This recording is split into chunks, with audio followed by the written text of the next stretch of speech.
Before we get going into your Hockey IQ podcast episode, I want to thank our sponsor, Rapid Shot. Rapid Shot is the smart shooting lane. It's like a batting cage for hockey players. Very cool. Tracks your shot in 3 ways: accuracy, shot speed, and reaction time. Easy to use. Actually, I used it when I played and was growing up. Very easy. Simply scan your phone in, select your settings, and start shooting. You can see your stats on the app and online. You can check them out at rapidshot.com. Great small business. I actually grew up with one of the owner's sons and have played with all the family members by now, just in local pickups here in Ohio. Very cool local business. Awesome product. I love it. I know quite a few NHLers have them in their homes. A lot of D1 programs have it at their rinks. So you have to check this out. Rapidshot.com. Check it out. Rapid Shot, thank you so much for sponsoring our podcast.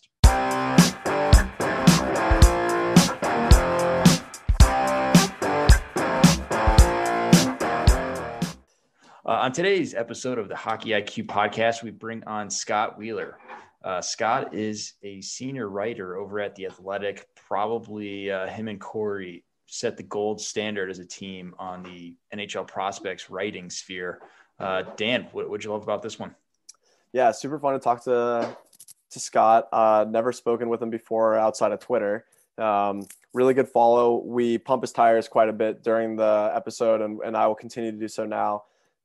Super knowledgeable in terms of prospects. We kind of get into how he evaluates prospects, what he's looking for, and we have a little bit of fun at the end too, talking about which fan bases give him the hardest time. So overall, really informative podcast episode. I thought we laughed and really gave our guest the most amount of grief possible on this one yet. So had a lot of fun with this one. Scott's a good guy, really knows the game well, writes well. So I'll pump the tires again for TheAthletic. It's a great subscription, and being able to have access to his writing has been wonderful, especially the Gifted series, really breaking down the little details of the players here. But no, I mean, he really embeds himself into the players. I mean, he lived with Marco Rossi here this past year. So I'm excited about it. Yeah, before we get in this, just wanted to make a recommendation to Easy Crease, our sponsor here. They provide creases. All you got to do is attach it to the net, pull it down, mark at the very end, make a nice easy crease. They've got it for full-size nets and also ADM nets. So be kind to your goalie. Give him a crease. Easy Crease. Dan, ready for it? Without further ado, our interview with Scott Wheeler. Welcome to the podcast, Scott Wheeler, one of my favorite guys on TheAthletic. Really excited to have you on. How you doing this evening? I'm doing well. How are you guys? It's been nice to watch some hockey for me recently. How are you guys enjoying sort of having the World Juniors, having the NHL season looming? Absolutely. We have our daily detail on our Twitter, so we're excited to get back at that. And as you know, enjoy the finer little details about the game. Yeah, no, I hear you. It's been nice. I just got back from Edmonton. What is it? A few days ago now. It's only been a few days back in Toronto, but it was so good to just be back in a hockey rink watching hockey again. I did the NHL bubble when it was in Toronto. I guess that was 5 months ago now, but between the NHL bubble and the Edmonton bubble for the World Juniors, I hadn't really been in rinks watching live hockey in a long time. So I was getting a little tired of watching video on a lot of these kids. Bubble boys over there. Got both of them. So anyways, let's dive into it. So maybe a little bit of background. I know you're a phenomenal writer and probably have a ton of followers through TheAthletic, but just curious how you get all started in hockey, coaching, scouting, writing, all of that. Yeah, it's been a kind of long. I mean, I'm young, so it feels weird to say it's been a long time coming, but it has been a work in progress. I really started to get interested in terms of the journalism and the storytelling side of the sport in high school. I began writing sort of publishing work at some pretty prominent platforms, even when I was in high school, before I was ever into journalism school. So that part of it has gone a long ways back. It was always something that I knew I wanted to do. I always felt like I was a talented writer and that I could take it a step further, and wanted to kind of grind through. And so that was kind of pre-Carleton, pre-journalism school as a teenager almost. That side of it started. And then the scouting sort of player analysis side, which is kind of, I know what you guys are really keen into here. That came out around that same time, but maybe a little bit later. I mean, I played hockey my entire life. This has been a passion of mine forever, right? I grew up on the sport just like anyone else, but the players analysis side kind of really started to kick in university. I had coached my high school team when I was in high school. I dealt with sort of concussions growing up, so never ended up actually playing hockey at a particularly high level. Partly because I wasn't allowed to, partly because I'm a mediocre hockey player. But the concussion side of it had kind of pushed me away from the rink for a couple of years as I finished high school. And so I started coaching back then, sort of started studying the game, if you will. And then it really came to a head, or a crescendo, if you will, once I started journalism school at Carleton University. So I ended up in a place where it was lucky. I mean, the two big journalism schools, as I'm sure you guys are aware, in Ontario are Ryerson University and Carleton. And I sort of bounced between me and my family, et cetera, trying to figure out which school I was going to go to. And ultimately chose Carleton, even though Ryerson was kind of my hometown Toronto school, because I wanted to get away. I wanted to get out of the city. And then once I was there, you have the Ottawa 67s on one side of the border, and then a 5-minute drive on the other side of the border, you have the Gatineau Olympique. So within 15 minutes of both where I lived, whether I was in residence in first year or into sort of second, third, fourth year, I had the sort of access, if you will, to the OHL and the QMJHL in my backyard, which was a sort of launching point for, okay, if I'm going to do the player analysis side on top of the sort of journalism and the storytelling, there may be no better place in the country to have access to the players, to have access to two key leagues, and to really dig in, get into the rink, spend a lot of time watching these kids play, and go from there. So at that point in time, I was kind of working with, at first, McKean's Hockey, doing some OHL, QMJHL scouting for them, and then later with Future Considerations. And then one thing led to another, and I just sort of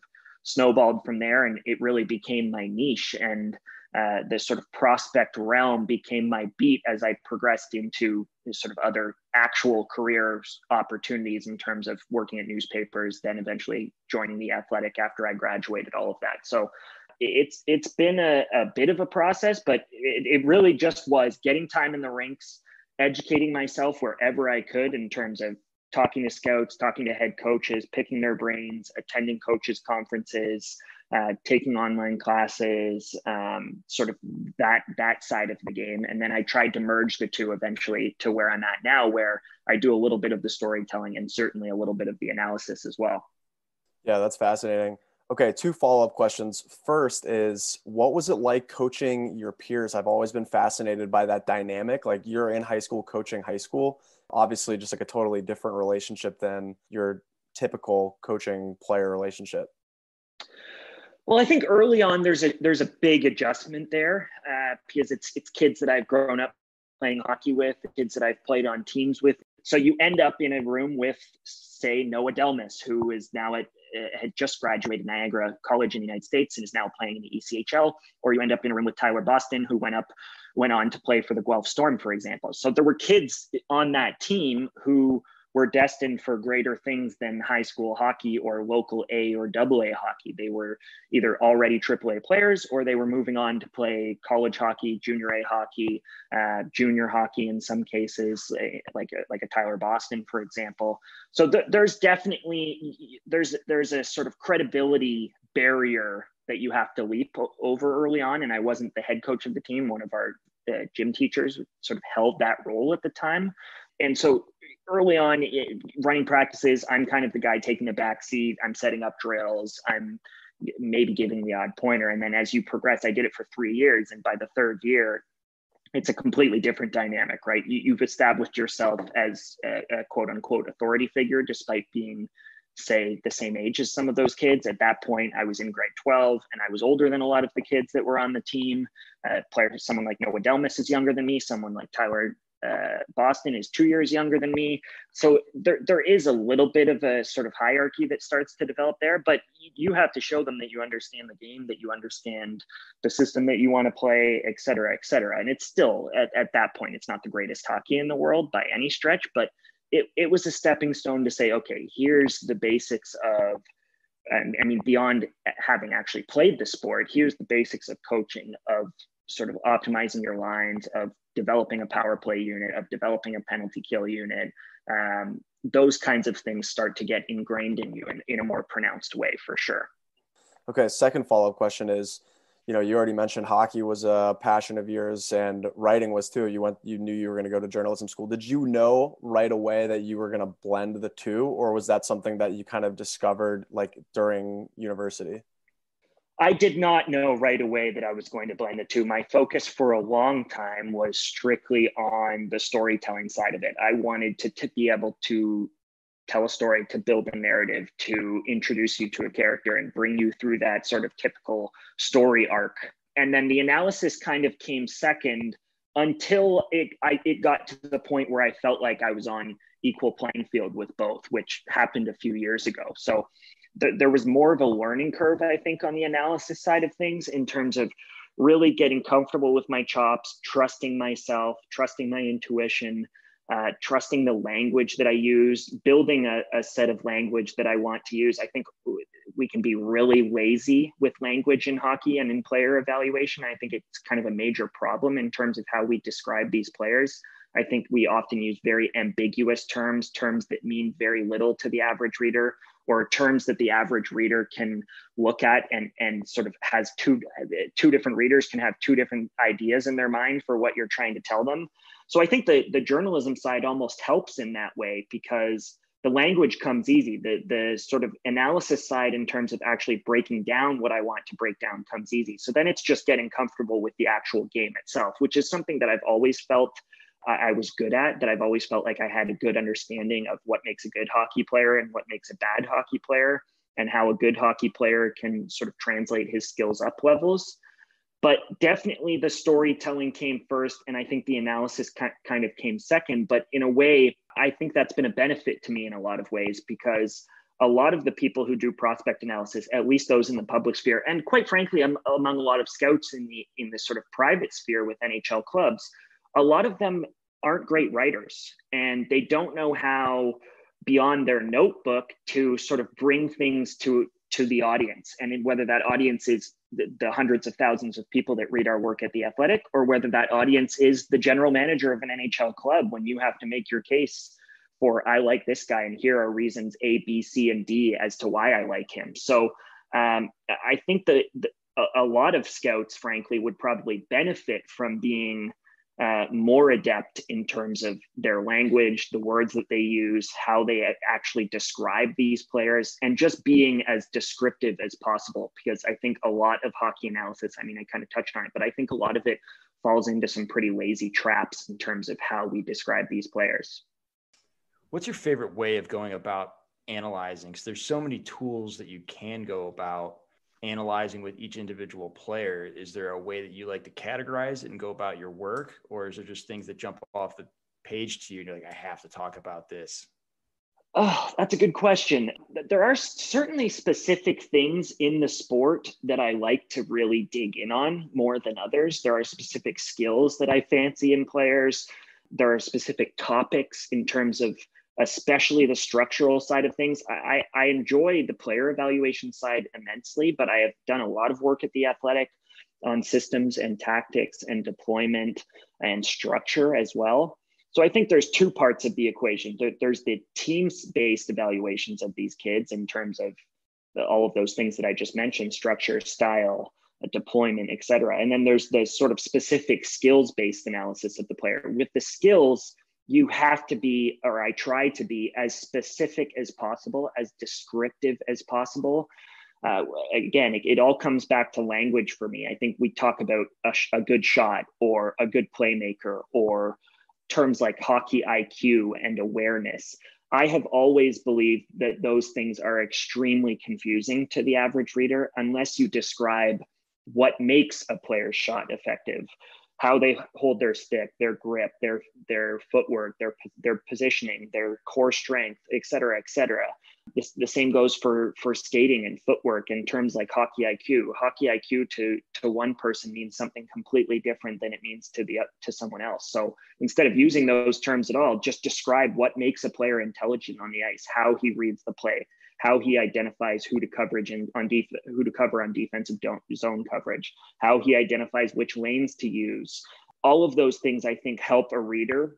They help them understand what makes that player good and what differentiates them a lot more than saying he can shoot the puck or et cetera, et cetera. So those are the things that I've become fascinated with over the years, is just the specific ticks, the specific little differences and subtle differences in a player that distinguish them from each other. And these players are so different than each other. We often talk about, if all things were equal, you take the center, or if all things were equal, you take the defender over, say, a winger. And I just don't think those kinds of conversations are helpful for people, because again, they turn you into a lazy evaluator and a lazy reader. So I think you have to talk about the differences. You have to talk about the variety of different outcomes in the players. It's not black and white. Not all of these kids are going to become star players. Not all of them are going to become depth players. There are different roles across the team and across different teams that might fit their skill set. So for me, in terms of sort of what I really like to dig in on, it's just the differences. I think we too often try to box these kids in as power forward or playmaker or elusive winger or two-way center. And I think those are the ways that we kind of trap ourselves in the game. And players are so much more interesting than that. And I think when you can present them as more interesting than that, then people really begin to fall in love with the sport and fall in love with what makes hockey so fun to watch and so entertaining. That was a phenomenal answer. And I'm thinking you're trying to answer all of our questions in one go here. That was wonderful. So following up on that, we're talking about all the little differences between players. You've got the Gifted series, which really dives into very, very specific elements of that. Have there been any that have been favorites of yours that really stick out? Like, I'm really proud of this little element and picking up on this, or just, this is really fun and entertaining to watch? Well, the Gifted series is interesting because I honestly thought it was going to flop. I thought it was sort of too nerdy, or sort of taking it a little bit too far in terms of just what an actual reader wants. That's why we loved it. Exactly. I think the Gifted is something that it's very niche. I do it as much for myself as I do for our readers. But then when I found that particularly people who subscribe to The Athletic are so interested in it, I think then it was like, okay, let's just, I enjoy this. If other people are going to enjoy it, I'm going to keep doing it, even if it's not my most successful content, for example. And then it's become a real sort of hallmark of what I do every year, where in the off season, when I've got some time on my hands, I'll pick 10 players out of a list of players that I've written down over the course of the year that are interesting to me. And I'll really try to dive in on what are the one or two things that make those players interesting. And in terms of interesting players over the years, or interesting qualities that I've dissected over the years, I think there are a few that come to mind.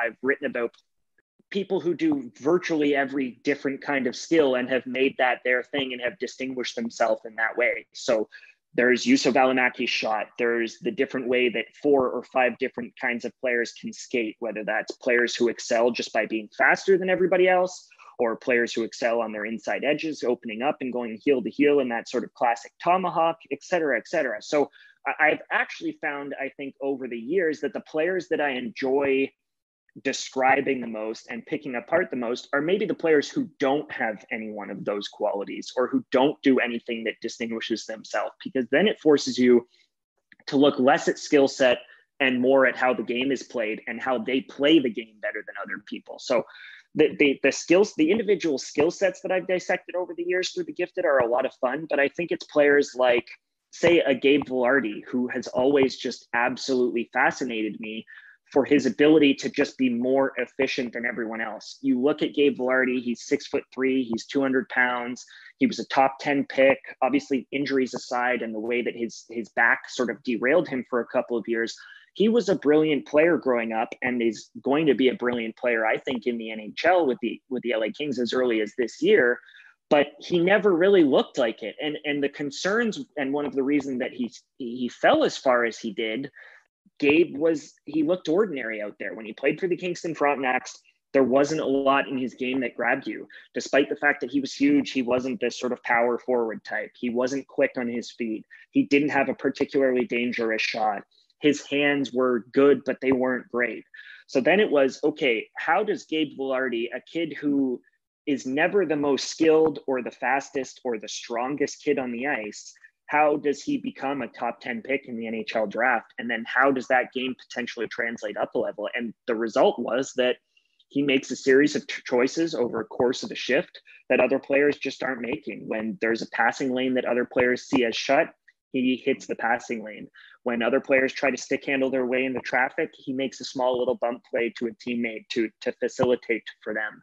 He plays off of teammates extremely well in terms of getting into space, in terms of rotating around his line mates and playing with a variety of different line mates. So there are kids like that, I think, in particular, that really interest me, because in many cases, the kids like Gabe Velarde, who are kind of good at everything but not great at anything, they don't make it. And Gabe, I always felt like, was a kid who would. So then it's all about sort of finding the nuance and finding the gray area between what makes him different from a lot of those other kids and why he's going to make it and they're not. And that, to me, is what makes hockey so different from other sports. Basketball, you can look at a player's wingspan, how high they jump, etc., and you can really study what they're going to be like, especially as a defender at the next level. Scoring is in basketball is a little more nuanced. It's the same in baseball. The pitchers who tend to throw the hardest and who can sort of hit the strike zone most consistently are going to translate up levels. They're going to be the pitchers that excel. Hockey is so dynamic and difficult to study that the lines aren't simple in that way. So trying to figure out the nuance and find those layers, that's what I think separates good talent evaluators from great ones. Not to say that I'm a great one, but that's what has always interested me in terms of taking my analysis to the next level. Yeah, that's a great answer. And, I'm thinking about that same series, just to keep it on the same topic. Someone like Vitaly Abramov, who, like I remember reading that piece in I bought into it. I was always an Abramov guy too. And like, for whatever reason, he hasn't panned out. So I think that there's more to it than just being able to assess like a player's immediate today, what their skill set is, and then also being able to project that out. So someone like Velarde, like you mentioned, this is a player who doesn't do anything exceptionally well, but is going to obviously carve out a nice NHL career for himself because he's excellent at a lot of things, maybe not elite at anything. On the other hand, you have someone like Abramov or like Emil Bemstrom comes to mind too, who has like one very specific skill. They become kind of fascinating, and then the jury is still kind of out on whether or not they'll make it. So I think that's like super interesting. Curious if you have any additional thoughts on that. Well, no, I think you're bang on. And what I've always tried to preface with The Gifted is that The Gifted is not about the best prospects in the world. It is not about kids who are in every single case going to make it. It's about kids who are just a little quirky and a little weird. And here's why they're weird and why it may or may not work for them. So Vitaly is a perfect example for that. Vitaly is one of those kids who I watched a ridiculous amount in Gatineau, but between Abramov and Travis Konechny, who was obviously in Ottawa when I was in Ottawa, those were the two stars on the two teams that I saw play 30 times a year for 4 years. I saw those kids play probably close to 100 times during their junior careers. So those kids, Konechny made it for a completely different reason, and Abramov hasn't. But Abramov has always fascinated me because he's more talented with the puck on his stick than 9 out of 10 NHLers, and yet he's not in the league. So why isn't he in the league, and why maybe he should be in the league, I think are interesting sort of questions to answer. And the question in terms of why he isn't in the league has been answered through a shift from multiple organizations. He obviously started in Columbus. He's now in Ottawa. It is explained through the way that I think coaches evaluate the game. I think with a different coach that Vitaly Abramov maybe gets more of an opportunity than he's been afforded in Columbus and in Ottawa specifically. You look at the way that DJ Smith coaches his team in Ottawa presently, and Vitaly just isn't the kind of player that they tend to like. So it's complicated. It's not an easy sort of cut and dry. This kid's more talented than that kid, so this kid's going to make it and that kid isn't. That is really not at all how hockey works. And I think there are dozens and dozens of players outside the NHL as we speak who are probably talented enough to play in the NHL, and certainly more talented than dozens of players who are in the NHL. But that's not how roster construction works, and it's not that simple. So it's all about sort of finding, okay, where's the nuance between why this kid works and why that kid doesn't, even if there's a skill gap between the two. Sounds like it's maybe not so much what skills they have, but how do they utilize them and apply hockey sense. Curious your thoughts on, I mean, you've kind of touched on this already, but what exactly is hockey sense, and how do you use that to take a skill from one level, say the O or the Q, and take it to the NHL rather than just being able to stop at the HL, kind of that translatable skill. Curious what your thoughts are and how you see those. More and more hockey is about problem solving. That's what awareness and hockey IQ, those kinds of terms mean to me. It's when you're faced with a problem on the ice, when pressure collapses in on you, or when the game ratchets up a speed, how are you going to adjust to that sort of different change of pace? And can you both play fast when the play calls for it, when a seam opens, and can you recognize that there's someone open in front of you and make that play?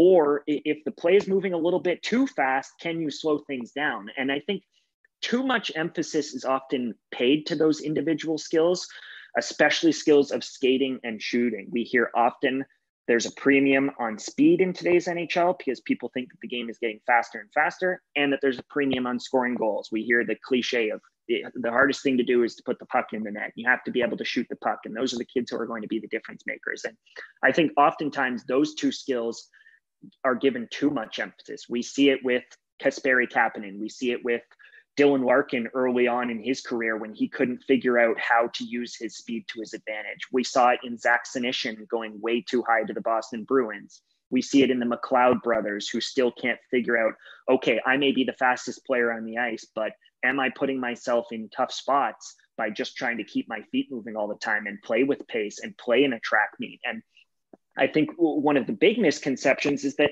hockey is a fast game out of your own end and through the neutral zone. But once you get into the offensive zone, hockey slows down a great deal. I really do believe that hockey slows down a ton inside the offensive zone. So making plays through seams, it's about adjusting in and out of pressure. It's about adjusting in and out of open space primarily. And there are players who just don't do that well. And that's not just true of some of the skaters that I mentioned who are brilliant skaters in that sort of track meet that everybody wants to play nowadays, but it's also true in a lot of cases of shooters. It was a big problem a long time for Kiefer Bellows, who was a brilliant shooter, and for Owen Tippett, who is a brilliant shooter. And sometimes those kids just don't have this requisite skills around them to be able to get into the same spaces in sort of professional hockey as they did in junior hockey. So for me, that's when you talk about terms of sort of awareness and hockey IQ and the way that those things translate up levels, I think it's about being able to sort of adjust to the play in front of you. And sometimes that means speeding things up and making a quick, aggressive play. But in many cases, it often means being able to play under pressure, being able to play with someone on your hip, being able to make plays through feet and through skates, and having sort of the touch and the finesse needed to make those sort of small area, crafty little plays. And there are just players who they're not equipped to do that. They're equipped to be strong athletes, and they're equipped to play fast, and they're equipped to shoot the puck hard. And in many cases, I think we often put too much emphasis on those skills, especially in the draft, in terms of taking players like that, players who can skate fast or players who can shoot hard, maybe a little bit too high, and forgetting about the kids who are maybe a little bit slower, but really understand the game. And this year's draft, I think, was a great example of that, with players like Cole Perfetti falling, with players like Marco Rossi falling. I have absolutely no concerns with Marco Rossi or Cole Perfetti playing up a level, even if their skating is average, because they do all of those other things better than a lot of the other forwards that were ranked at the top of the draft, in terms of just reading and reacting and playing under pressure and anticipating and using space within the offensive zone to their advantage, and not getting into tough spots with the puck on their stick. And that is a very hard skill, I think, to identify. It's a lot easier to identify when a kid can rip it or when a kid can move his feet faster than the kid next to him. It's harder, I think, to identify some of those smaller area skills, those skills of just control and identification that a player like a Perfetti and like a Marco Rossi have. Well, talking about Rossi, I know you spent some time literally living with him. What was that like? And then how do you balance your bias when you're so close as a writer. Obviously, you're probably going to fall a little bit in love with the guy, being in such close quarters and having all these conversations with him. How do you kind of combat that and try to stay objective? Because it's probably something that you're very cognizant of. Yeah, it's hard. It definitely complicates things when you really get to know players. I find that with several of the stories that I tell over the course of the year, it's hard not to pull for a Zaid Wisdom, whose story I told in last year's draft as a kid who just has worked so hard to get here. It's hard not to pull for a Cole Perfetti, who I think is one of the most well-spoken players I've ever dealt with in sort of 7 or 8 years of doing this job. There are kids who are just intelligent and carry themselves in a little bit of a different way that you grow fond of as you get to know them and you spend time talking to them and talking to their coaches and their families, etc. And Rossi is kind of the perfect example of that, because I literally engrossed myself in his life and got to know him on a very personal level during that week that I lived with him in Ottawa. So you constantly have to be reminding yourself of that. I think at the same time, though, you don't want to go too far the other direction. You don't want to use your added knowledge on that player versus someone else to your detriment by saying, I'm reading too much into him, I know too much about him, I'm giving him too much benefit of the doubt, that kind of a thing. So with a player like Rossi, I know for a fact, in a way that I don't know for other players, that he is so dedicated to this in terms of just being robotic about his approach, the way that he eats, absolutely everything that he does, his sleep. He is obsessed with this in a way that other hockey players aren't. And I think that is in the back of my mind when I'm also evaluating him on a sort of perfect, even balance on skills relative to other players. So those little things do creep in, and it's hard not to sort of give them too much credence, and you have to be cognizant of that bias for sure. But I also don't want to ignore what I know about a kid. I don't want to ignore my sort of knowledge base on a kid. So it's a constant balancing act. It's definitely not easy. I was texting with Marco's dad this morning, just getting an off the record update on his injury that he's dealing with in Minnesota, which is going to keep him out for a little while. So little relationships like that, I feel like on one hand, I have to cultivate. It's within my best interest to cultivate those relationships. And on the other hand, you don't want those relationships to creep too far into your evaluation of the X's and O's of what make a player good and what might allow him to sort of translate up a level. So in Marco's case, I think it's easy because I think virtually everyone agrees that he's going to be a very good NHL player. Now it's about what are the degrees of that? Is he going to be a true star, or is he just going to be that sort of second line cog center that everyone expects him to be? So I settled a little bit on the higher end with him, believing that he was kind of a worthwhile top 5 pick, top 6 pick. I don't know. The simple answer is that there isn't one. It isn't cut and dry or black and white in terms of navigating that line. So I'm curious, just to kind of take a step back here. You and Corey Pronman have obviously carved out quite a niche. It's not even a niche anymore, really, at The Athletic in terms of prospect writing.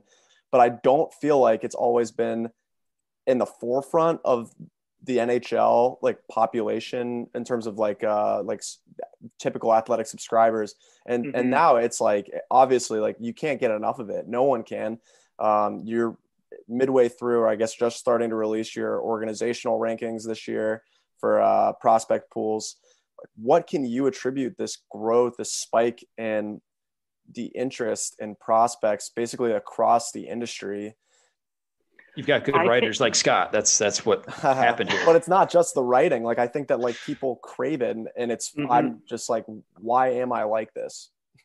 I think part of it comes down to just the bandwidth that the average fan, even the diehard fan in a sport, has for the amount of time that they can invest in the sport, right? So we all spend so much time in our team, whether for me, I grew up on the Toronto Maple Leafs, regardless of where you're from, everybody's got their team. And you get to know through watching NHL games, you get to know your team and then the league around your team extremely well. Everybody knows what makes Sidney Crosby great. Everybody knows what makes Austin Matthews and Connor McDavid and Alex Ovechkin great, because they've spent time dedicated to watching NHL games over and over again. It's harder to do that as an average fan with the time that you have in your day for prospects as well. So I think it's always, in terms of the fascination that we have, it has always been about the knowledge gap between the average fan and the quote unquote authority on that beat. So there's less of a knowledge gap between whoever's covering the Toronto Maple Leafs and the big diehard Toronto Maple Leafs fans. They are close in terms of their actual knowledge on these things. But if you can put someone like me or someone like Corey and dedicate us to traveling the hockey world to watch these kids play, give us a travel budget, and then give us the time needed to dissect these players, the average fan just doesn't have that same equivalent amount of time. They're not watching these kids play at that same level beyond, say, the World Juniors or U18 Worlds or the Memorial Cup. So I think that's where it all comes down to. It comes down to the fact that people crave quote unquote inside information. There's a great insider culture in hockey as well, with people like Bob McKenzie and Darren Dreger and Elliot Friedman. And I think the insider culture in hockey started because people wanted to know, once they could watch a game on TV, they wanted to know, okay, what does the general manager think, and et cetera, et cetera. So it started with that at the NHL level. What was the next frontier of information that I don't have and that I can't get as a fan? And how do you give that to me? And that's how people like Bob McKenzie became who they were.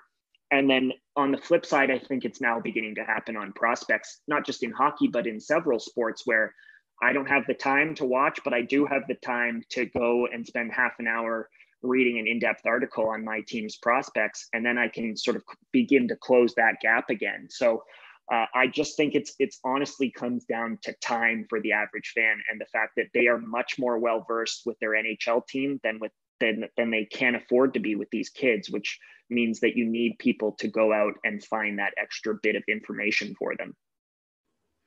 And how do you balance giving them almost too much? Because I sometimes even just myself get overwhelmed. There's not too much. Too many videos in an article, and yeah. I want more writing, and finding that balance where it's easily readable, easily digestible.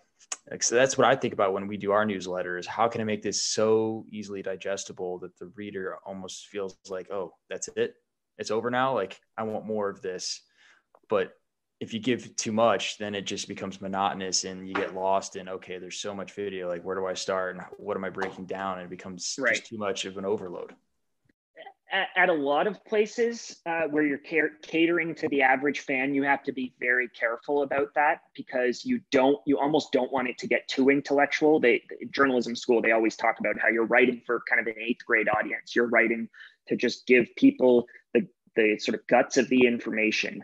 But I think what has happened, at least from my experience at The Athletic, is that we are reaching a different kind of fan. If you're prepared to pay $60 or $70 a year to read about your favorite team, then suddenly you want to read something that's maybe a little bit different, maybe a little bit elevated. And that gives us the freedom, in terms of my work, to maybe give you an overload if it calls for it, to dissect the hell out of Mikko Lehtinen before he plays his first game with the Leafs. I did 2 pieces on Mikko Lehtinen in the last year, one at the end of last year's KHL season, and then one breaking down his first 20 games of this KHL season. There was probably, between those 2 pieces, 75 to 100 clips of video and dozens of games watched, and people loved it. Like, people ate it up. Even the second time, when I was going over some of the same details that I'd went over the first time, the feedback was the same. It's just a constant need at The Athletic, I think, from our readers for more information. So we're always trying to pack more into our stories. And certainly sometimes that can get too dense. You're not going to keep a reader for 5,000 words. You're probably lucky to keep a reader for 3,000 words of information.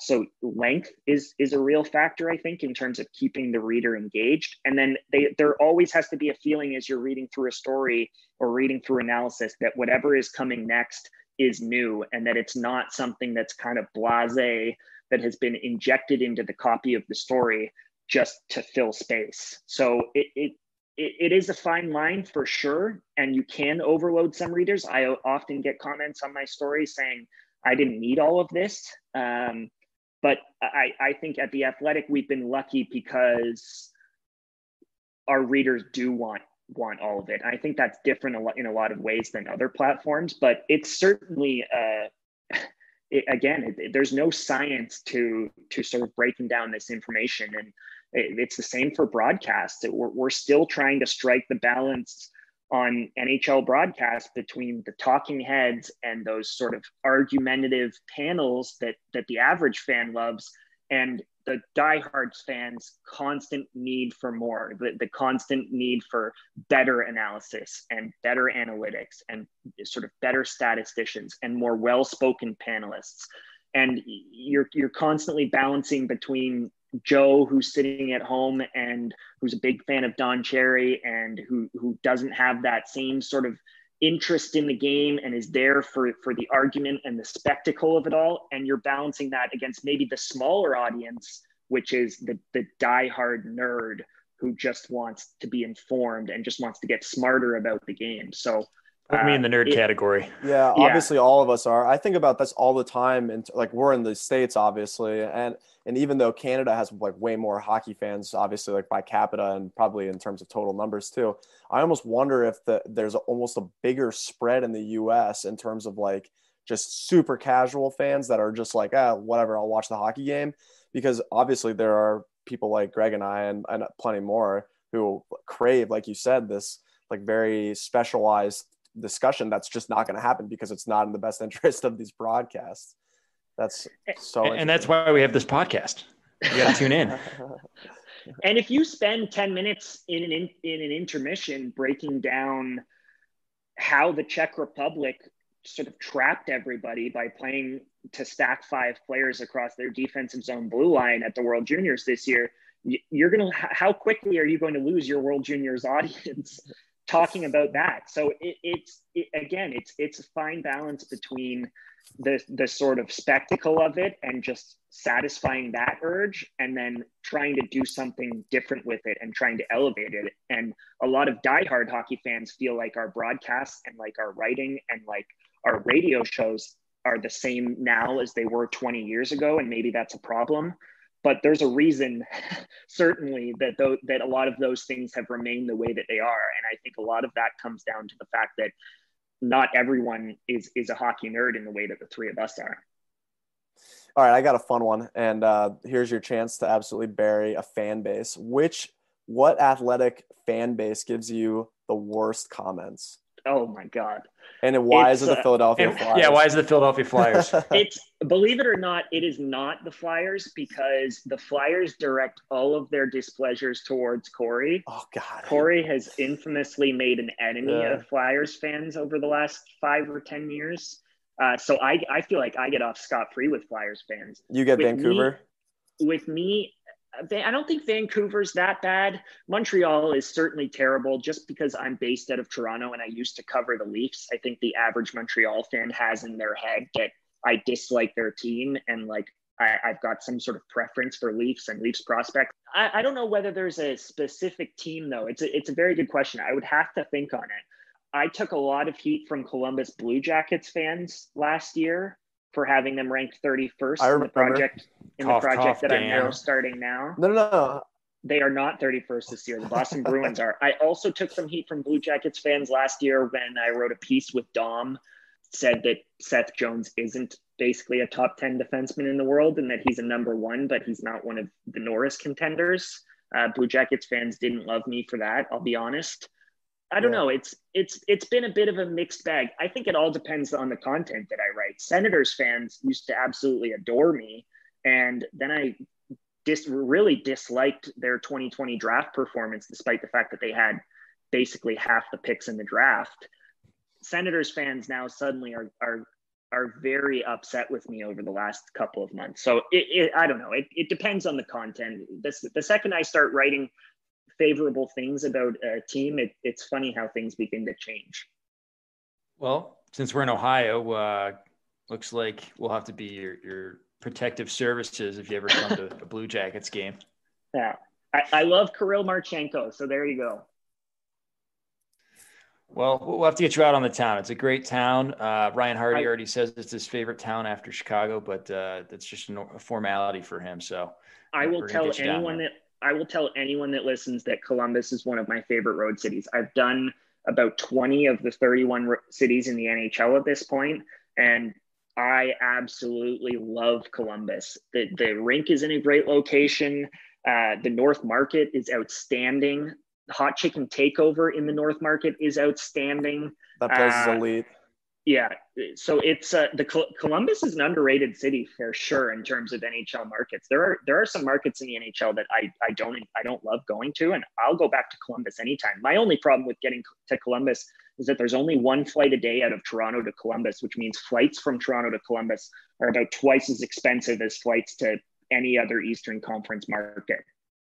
Only last question I got you, just a kind of a gimme here. Why do you think all of our players went out? Meanwhile, all the media members and it seems like even people that come to visit from coaching staffs and beyond love Columbus. What's wrong with Bob Panarin and maybe Dubois here soon? I mean, Josh Anderson too. I don't know. Maybe it's something about the culture within the organization. It's not like they are a sort of team that spends to the floor either. Like they're not Ottawa or Florida or Carolina of old. Carolina certainly spending a lot more money these days. But I honestly don't know what the answer is, because I think Columbus is a fabulous city. And there are at least 7 or 8 cities that I've been to, particularly US markets. Most of the Canadian markets outside of maybe Winnipeg are pretty great. But there's multiple markets that I've been to, at least, that I would rather not go to if Columbus was the other option. Fair assessment there. Well, Scott, this has been wonderful having you on. We like to give everyone the floor at the end here. So tell us what's going on and plug anything you want to plug. The only thing that's going on with me right now is my prospect pool ranking. So number 31 dropped today, which is the Boston Bruins. Unfortunate pleasure this year. There always has to be a team that finishes last. And over the course of the next 29 days, they'll be coming 1 a day and then 2 on the final day. So that is my baby right now. It ends up being 125,000 words, which is the equivalent of a 350-page book. There will be dozens of quotes from people who I've spent the last few months talking to on these kids. There will be video throughout, sort of describing some of their little quirks. And the end goal will be to give you a sort of as complete a picture as I can with the time that I have over the course of the year, as complete a picture as I can of where these kids are at and where these prospect pools for all 31 teams. Next year, I'll have to do 32 of them for all 31 teams are at. So it's a monster, but it's really probably my favorite project of the year. And when it's all over, I'm really happy with it. So I'm looking forward to being done a month from now, because it's going to be a grind, but that is what you can sort of look out for from me for the next 4 weeks. Well, we can't wait to read it. As always, it'll be great. We can't recommend it highly enough. And Scott, thanks again for coming on. We really appreciate your time. Thanks, guys. Anytime. All right. Take care. Thank you for tuning into the Hockey IQ podcast. We are Hockey's Arsenal, Greg Revac and Dan Dukart. Together, we've come together to create a platform and a community to expand our hockey intelligence, hockey IQ, whatever you want to call it. We're very passionate about seeing this game played smarter and better and continue to develop itself to the next level and staying on the cutting edge of things. So you can find us at Hockey's Arsenal on Facebook, Twitter, and YouTube. We're also at hockeysarsenal.com. From there, you can find some resources and some options to work with us. We're excited to continue this. If you enjoyed this episode, please like, subscribe, follow, and share. You can also join up for our newsletter as well, where we're going to tackle anything Hockey IQ related. So we're excited to have everyone here and continue to build.